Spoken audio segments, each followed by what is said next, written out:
Bonjour, c'est Daniel Cordonnier. J'ai le plaisir de vous annoncer qu'après 5 ans de travail, mon nouveau roman « Rhizosphère » paraît en janvier aux éditions Favre. Ce livre est un peu comme un millefeuille. Non pas qu'il ait 1000 pages, il est bien plus court, mais il a plusieurs structures et il aborde plusieurs thèmes.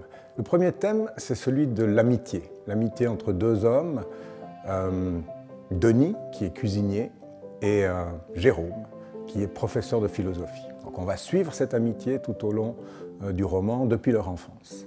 Le deuxième thème, la deuxième couche du millefeuille, c'est l'amour.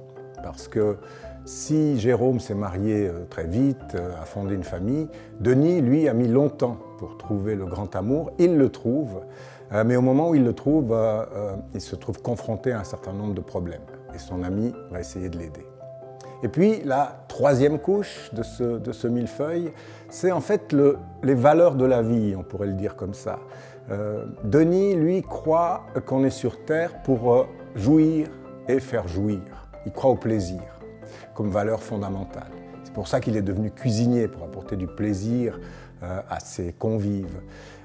Jérôme, lui, croit au devoir et à la vérité. Il est professeur de philosophie et son grand projet, c'est d'écrire un livre qui s'appelle « Rhizosphère » et qui va expliquer les fondements des comportements humains. La rhizosphère, c'est la partie du sol qui se trouve en dessous, là où sont les racines. Donc Jérôme veut parler des racines des comportements humains. Un de mes objectifs, ce serait que, à la lecture du livre, le lecteur ou la lectrice apprenne à mieux percevoir les fondamentaux de chaque génération. Denis a un père qui arrive à l'orée de la vieillesse, il se prépare à entrer dans un établissement pour personnes âgées.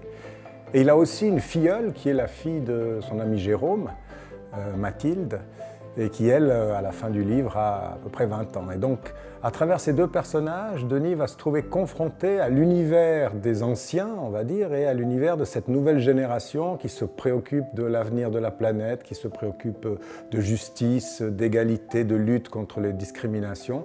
Et il va apprendre à découvrir ces univers et il va aussi se rendre compte que peut-être il a des choses à remettre en question.